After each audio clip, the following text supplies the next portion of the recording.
وقال تعالى في مقام الآخر إن الله يحب المتقين.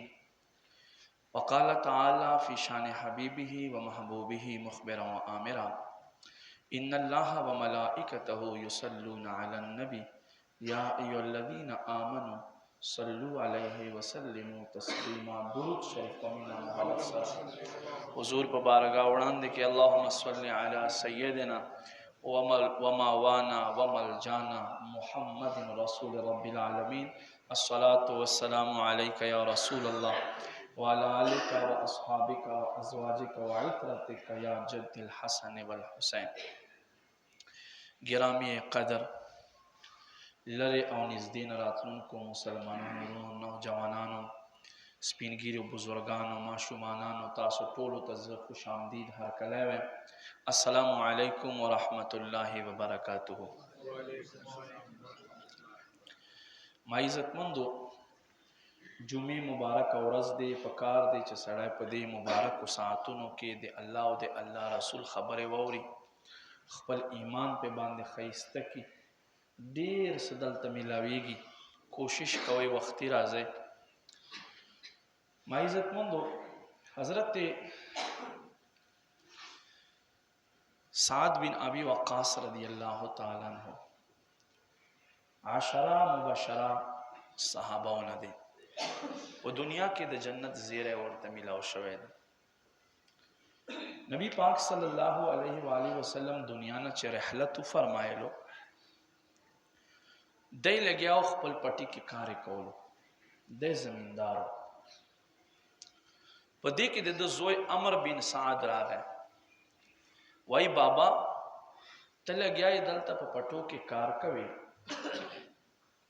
او الته جرګې شروع دي نبی پاک صلی الله علیه و آله وسلم نه بعد په خلافت باندې چې څوک په مونږه نبی علیہ السلام نائب او خلیفہ جوړو.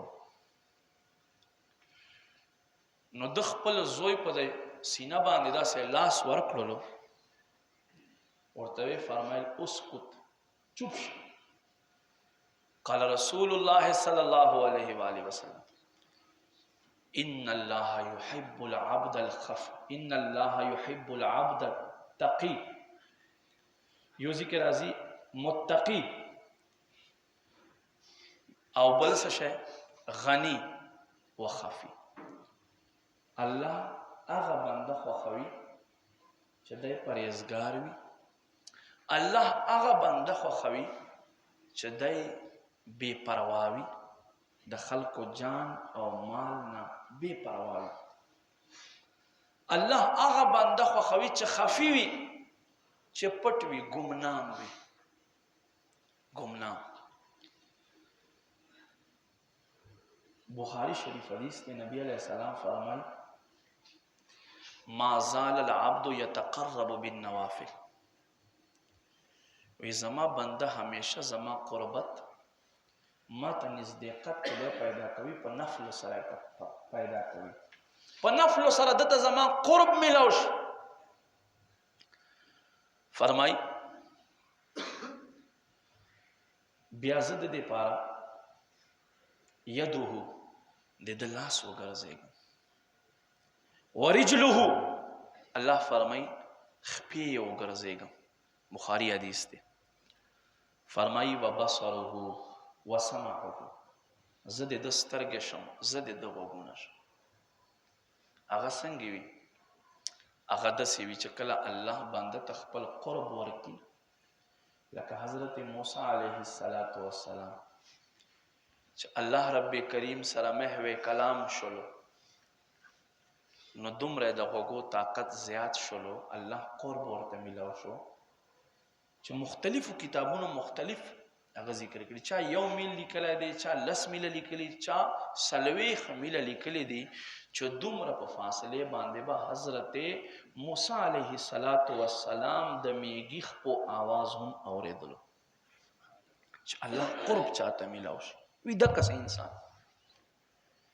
فرمای او حضرت موسی علیہ السلام فرمای که 1 میل په فاصله باندې هم لري چرته په تورې شپه کې تور میږی تورې تیږې لاندې روان وي، فرمای زه بیا هم د خپو आवाज اورم او زه وینم دومره د سترګو هغه نظر زیات شي الله قرب ورته ملاو شي چې الله قرب ورته ملاو شي نو حضرت یعقوب علیه السلام ناس په قنعان کې دی او زوی له مصر نه را روان دي او سوی قرآن الفاظ دي انی اجد ریح یوسف زه خو د یوسف خوشبو محسوس کوم د ایوې هفتې لار وه 19 ډوډۍ حضرت یوسف علیه السلام ورور یهودا ځان سره اخیستی دي خو دومره په شوق کې او دومره په محبت کې و چې هغه 9 ورځو لارې په 3 ورځو کې کټ کړه او په دې کې په دې ډوډیو کې د صرف 3 ډوډۍ وخوړلې دومره په شوق کې او په محبت کې دلته د مصر نه راووتو حضرت یعقوب علیه السلام فرمای انی لاجد ریح یوسف زه د یوسف علیه السلام خوشبو محسوس کوم څه شی الله قرب ورته ملاو شي چې الله قرب ورته ملاو شي حضرت سلیمان علیہ السلام امتی دے حضرت سلیمان علیہ السلام فرمائی ایوکم یاتینی بعرشها قبل ان یاتونی مسلمین تاسو کې څوک داسې شته چې ملکه بلقیس تخت ما ته راوړي چې دی ما خواته را رسېدلی نه وي دې نه مخکې الله فرمایي قال عفریت من الجن یو بد شکلی پیری پاسېد وایي انا آتیک به زه بیا راوړم قربان وی څه ټیم پورې وی قبل ان تقوم من مقامک ای سلیمان علیه السلام د جلسه به د برخاست شوي نه چې زه بیا راوړم 1500 کیلومتر لار 1500 کیلومتر ملکه بلقیس تخت په یمن کې پروت دی او سلیمان علیه السلام په یروشلم بیت المقدس کې ناست دی نه ګاډي شته نه بل څه شته نو الله فرمایي انه عبد عنده علم من الكتاب الته زمونږ یو بنده ناسو هغه ته موږ د تورات علم ورکړه او آصف بن برخیا د حضرت سلیمان علیه السلام ماماز وي هغه وایي انا آتیک زه بیا راوړم څه ټیم پورې بیا راوړم وایي قبل ان یرتد الیک طرفک اے سلیمان علیہ السلام دا سترګو باڼه به دې خوځېدلي نه چې زه به دا تخت راورسوم سبحان قرآن دی قرآن د بل چا کتاب نه دی دومره اوږده لار دی 1 لاکھ جرنیل په باندې ولاړ دي او هر جرنیل سره 1 لاکھ سپیان دي په 2 کمرو کې مکفل بند شوی دی سلیمان علیہ السلام فرمایي راوړه وای واخلئ جی چې بس راوړه واخلئ ټکی کول نو په صحن کې هغه تخت پروت حضرت سلیمان علیہ السلام وخندل وای هذا من فضل ربی دا زما رب فضل دی چې زما امتیانو ته دا طاقت ورکړی څه شی چې الله قرب چاته میلاو شي الله قرب چاته میلاو شي نو هغه څنګه حضرت عمر فاروق رضی الله تعالی عنہ جمعه خطبه کې دا الفاظ وی یا ساری الجبل یا ساری الجبل یا ساری الجبل حضرت علی رضی الله تعالی عنہ ناس ته وی چې جمعه خطبه په منځ کې دا الفاظ ویل دا حکمت نه خالی نه دي ډیټ هر څه ولیکل حضرت ساریه راغی ډیر وخت نه بعد حضرت علی رضی الله تعالی عنہ سره ملاو شو وی څنګه چل دی تاسو تلیو غزوې ته چیرته داسې आवाज دی اوریدلای دی وی بالکل مې اوریدل جمعه ورځ و نماز پخین ټیمو لخر د کفارو په مونږ باندې را روانو په دې کې حضرت عمر आवाज راغی چې ای ساریه غرت او خېجا د غرت او خېجا نو د امداد په برکت سره د واسطه په برکت سره د توسل په برکت سره مونږ چې غرت او خطو لپاسه په دشمن باندې حمله وکړه حضرت عمر فاروق आवाज په برکت سره الله مونږ ته په دې جنگ کې فتح نصیب کړل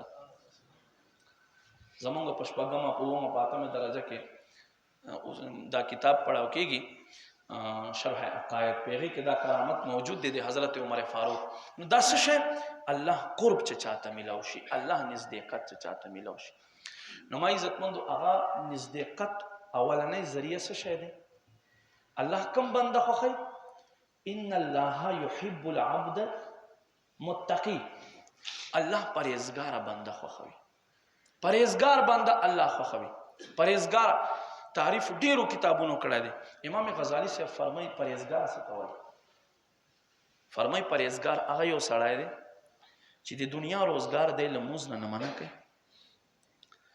د دنیا روزګار دی له جمع نه منع کوي، د دنیا معاملات دی له زکات ورکولو نه منع کوي، د دنیا معاملات دی د روزې نه منع کوي، دنیا معاملات دی له صدقې نه منع کوي، دنیا معاملات دی له حج نه منع کوي. امام غزالی سے فرمایي دا سړی پرهیزګار. حضرت کعب الاحبار رضی اللہ تعالیٰ عنہ حضرت عمر فاروق رضی اللہ تعالیٰ عنہ فرمایي اے عمر ته چېرته په داسې لار باندې تللی چې په لار کې ټول ازغي ازغي وي؟ وی بالکل تللی یم. وی څنګه دې ځان ته ساتلی دی؟ وایي داسې مې ځان ته ساتلی چې زه په لارې کې روان وم د خپلې کپړې به مې را اوچتې کړې چې داسې نه چې په دې ازغو کې ګیر نه شي او ما دپاره د پریشانۍ باعث ونه ګرځي. نو حضرت کعب الاحبار رضی الله تعالی عنہ ورته فرمایي تقوا هم دغه شیز نوم دی، تقوا هم دغه شیز نوم دی چې د دنیا قسمه قسم معاملات پتا مخې ته راځي، خو بیا به صحیح چې ته دقسې ځان ته وساتې بیا ته متقي سړی. دویم صفت یې څه بیان کړو چې الله کوم بنده خوښوي؟ الله هغه بنده خوښوي چې غني وي. غني قرآن کې الله ذکر کړی دی فإنه غني عن العالمین، الله له جهان خلقو نه بے پروا دی. غنی معنی بے پروا. بے پروا څه مطلب؟ مطلب دا نه چې چاته کار والا ووایي او دی کار ونه کړي مړه بس سوچ نه فکر دې ته غني نه وایي، غنا دا نه دی چې خلقو سره څه مال و متاع دی او هغې باندې ستا سترګې نه وي. یو خان ته جی جی کول، یو وډیره ته جی جی کول، یاره صاحب زما دا زوی دی دا به راته نوکر نه کړي، دغه سړي کې د غنا صفت نشته، دا غني نه دی. ځکه چې دا بندگانو ته خواستونه کوي، حاجتونه وړي. الله مخلوق نه چې سړی څه شی سي بې پروا شي. فرمایي نبی پاک صلی الله علیه و آله وسلم تاسو ته پته شته په ځمکه مخ زمان عیب څوک دی؟ فرمایي په ځمکه مخ زمان عیب هغه سړی دی چې کوم سړی د جهان خلقو نه بې پروا وي، د چا په مال د چا په ځان باندې دی څه کار لار نه لري، د چا په مال ته دی غلی نه وي، مال ته دی تمه نه لري. فرمایي دا سړی چې دی دا غني دی، دا بې پروا دی. دریم الله کم بنده خوښوي؟ دریم الله جل جلاله هغه بنده خوښوي چې کم بنده خفي وي، پټ وي، ګمنام وي. شهرت الله ورکوي بیله خبر دی، خدای په خپله باندې کیمرې ته ځان مخکې نه کوي، ځان سره سپیشل کیمرې دپاره سړی نه ګرځي چې چېرته ځم نو تصویر مې وباسه چې خلک نه وي چې فلاني خان خو فلاني ځي ته تله فلاني ځي ته تله. زمونږ حجونه زمونږ عمرې اوس هر یو شي زمونږ تصویرونه تر ورسېدو. یو خدا وي که نه، لکه اوس مثال کې طور پر دا چې دې په ذریعې سره ریکارډینګ کېږي، دا څومره تاسو اوس اورئ دا فایده ده دومره به نورو خلکو ته وررسي، بیا چې څوک یې شیر کوي هغوی ته به ورسي. یو دا وي چې بنده هېڅ نه وي، خدای خپل ځان اوچت کوي، نو ګمنام سړی چې دی هغه الله خوښوي. لکه داتا گنج بخش علي حجویری رحمت الله علیه چې ګمنام خو الله یې شهرت وکړلو. په درېیمې صدۍ کې تېر شوی دی، نن 15مه صدۍ دی، هر انسان یې پېژني. داتا گنج بخش علي حجویری، شیخ عبدالقادر جیلانی رحمت الله علیه نن نه 400 کاله مخکې پیر بابا علیه الرحمه له دنیا نه تېر شوی دی، خو خلکو په زړونو کې اوس هم پروت دی. نو الله چې چاله شهرت ورکوي بیله خبر دی، خو په خپله باندې سړی خلکو ته ځان نه ښایي، ځان ګمنام ساتي. نبی پاک صلی الله علیه و آله وسلم حضرت عمر حضرت علی رضی الله تعالی په یوه موقع باندې راوختل، فرمایي دا زما جوبه والی قرن علاقې نه به یو کس راځي، دنګ سړی به وي، غنم رنګی به وي، د دې یو څو عادتونه دي، ډېره غږېدانه کوي. نام اویس دی، د قرن اوسېدونکی دی، دنګ سړی دی، غنم رنګی دی، چې په یوه لاره باندې لاړ شي دوباره بیا په هغې نه ځي، بیا په بلې لاره باندې ځي.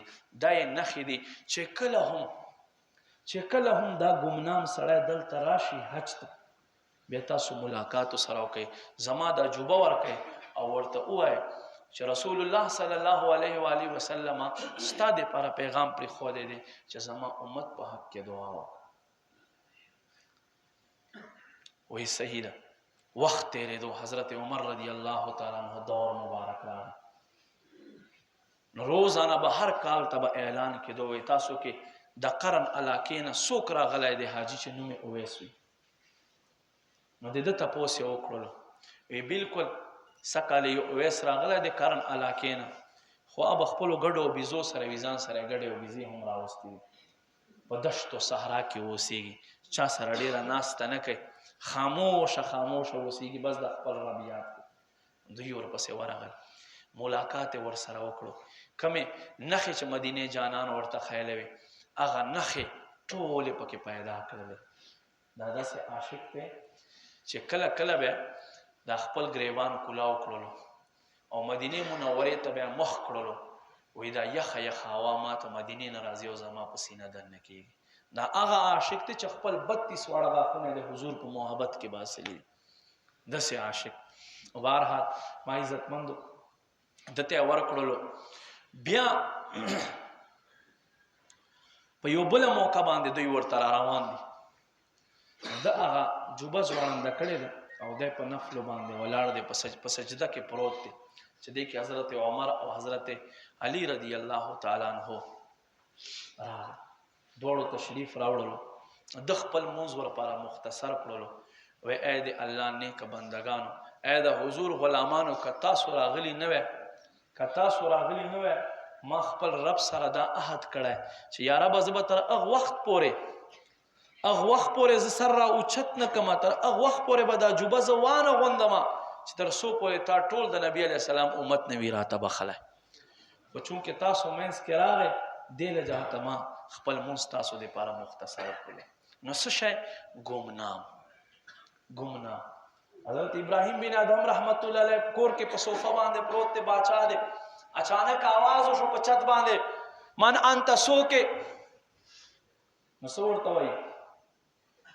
منم شو قربان است او خانو ساتونکی یم. وی څه کې په بادشاه محل چت باندې؟ وی اوښ مې ورک شوی دی. وی په توره شپه کې اوښ غوښتل او د باچا په محل باندې غوښتل، دا خو ناممکنه خبر دی. نو آواز په باندې وشو، بادشاه سلامت، په توره شپه اوښ غوښتل او د باچا په چت باندې غوښتل، اوښ خو چت ته نه خیږي، دا مشکله دی. دقسې په نرمو صوفو باندې رب یادول، رب لټول هم دا مشکل کار دی. د ستا د عبادت مثال ده. سهار شو، دربار ولګېدو، یو کس دی ملنګ درویش راغی او اجازت یې ونه غوښتلو، داسې په څوکیدارانو باندې راتېر شو. وایي باچا څه شو؟ الله شابه باچا سره ملاقات وکړي. ابراهیم بن آدم رحمت الله علیه ناست په تخت باندې. وایي باچا سلامت، دا وروستو مهمان خانه چې دی مسافرخانه، په دې مسافرخانه کې زه لږ وخت تېرول غواړم. بادشاه وایي مېلمه خفه کېږم، دا خو مسافرخانه، دا زما محل دی. وایي بادشاه سلامت، دا د ستا محل نه دی، دا مسافرخانه دی. وایي څنګه مسافرخانه دی؟ وایي داسې مسافرخانه دی ستا نه مخکې څوک؟ وی زما پلار. وی هغه نه مخکې څوک؟ د هغه پلار. وی هغه نه مخکې څوک؟ وی د هغه پلار. ښه وی بادشاه سلامت، ستا نه وروستو به څوک؟ زما زوی. وی هغه نه وروستو به څوک وي؟ وی زما د زوی به وي. ای بادشاه سلامت، مسافرخانه نوره څه ته وایي؟ خو دې ته وایي که نه. یو کس راسي شپه پکې تېره کړي، سهار لاړ شي، بل راشي، بل شپه پکې تېره کړي، دې ته مسافرخانه وایي. بادشاه سلامت مه پرې نازېږه، دا مسافرخانه دی. بس دا خبره یې وکړه. خبر د ده په زړه کې داسې راسخه شوه، د بادشاه په زړه کې، ابراهیم بن آدم رحمت الله علیه په زړه کې داسې دا خبر کېناسته چې شپې ځان سره یوه د کجورو نه جوړه شوې چټۍ لپاره د جانماز هغه یې واخیستله او ځان سره یوه لوټه واخیسته، خپلې تسبیح واخیستله، یو غره ته لاړو، یو غار ته دننه شو. 40 کاله د خپل رب عبادت وکړلو، 40 کاله باچایي هر څه یې پرېږدي. دومره عبادت وکړلو چې یو ځل حج ته تلو نو بغداد نه په یو قدم باندې 2 رکعاته نفل دا نظر یې ومنلو چې تر څو پورې زه مکې مکرمې ته رسېدلی نه یم، هر قدم سره به زه 2 رکعاته نفل کوم او پوره یې دومره رب عبادت یې وکړلو چې خپل ولایت آسمان باندې یو ستوري په شکل کې ورته ښکاره شو. یوه ورځ دی د دریاب په غاړه باندې ناست دی، دریای دجله په غاړه، یو سړی د ښځې سره چکر ته راوتی دی. ښځې ته وایي دا پیژنې دا څوک دی دا ملنګ؟ وایي نه که نه، دا زمونږ باچا دی ابراهیم بن آدم رحمت الله علیه. وای بیا د بچای پرې خوده غداګيري کې دې ملنګي کې د څه پیدا کړل دوم دا خبره اورید په جلال کې راغی پلاس کې وزنګنه شوی ګډستن و جامې په جوړولې وای خستا اکسانو ته وای ما ته وګوره دریاب ته غزار کړل وای اے دریاب مایانو زماستن راته بس د ولی خله گفتو چې د هر مای په خله کې د سروستن و وای نه ما خپل استن پکار دی و دې کې یو کوټه شانته ما هر وته هغه په خله کې د دستن و د داسې مخ ورته راو ګرځولو وای په تخت می حکومت کولو صرف په انسانانو باندې اوس په دې زمکه په دې چټای باندې چې زناسم زدي الله په کل مخلوق باندې حکومت کوم لګایم په دې فقيري کې ما دا پیدا کړی ګمنامي الله ته ګمنامه بنده خوخته چې کم انسان شهرت نوي کم انسان په خلکو کې مشهور نوي هغه بنده الله ته ډیر خوخته د سه ډیر خلک وي ډیر خخ اوګدوګ د لیکچر بکای نبی علیہ الصلوۃ والسلام فرمای ما وکتل صدا سے خلق پورس د محشر چې جبونه برا زوړن شوی دی جبونه بزوړن شوی او د اور په کینچو بد دوی جبې کټ کیږي ما تاسو خو دا سوک دي ما ته وویل چې د داستا امت هغه خطیبان دي دستا امت هغه مقررین دي چې خلکو تبع دین خایلو خلکو تبع مسئله خایله خو خپل به عمل نه پکولو دا هغه واعظین دي نو ما عزت مندو قدر صرف په ظاهر باندې نه دي چې باطن دي هم صفاوي امام غزالی سے فرمای چې ظاهر صفا کې باطن د سخاوي فرمای د دې مثال لاسه دي لکه یو سړی چې بادشاہ ته ډوړې وکړه کور نه بهره خو خایسته ګلونه ولا ګول خو خایسته کور نه بهر لار مکمله سجاو کړله خو کور کې ټول غند کور کې پروت ته اوس چې بادشاہ را دن نشي نو دا بادشاہ بلدنه خوشحال وي که خفه بوي فرمای یقینا خفه بوي چې تا جيبه سړی لار دراته سجاو کړه چې کوم ځکه زما کې ما کې نوې غزا خوشاله نو فرمای دک سړی د هم پزان باندې و یریږي چې ظاهر خایسته کړه دي او باطن اسخا دي الله رب کریم نه دعا ده مالک لم یزل ممتا ظاهر او باطن دواړه صفا ساتلو توفیق نصیب کی وما علینا الا البلاغ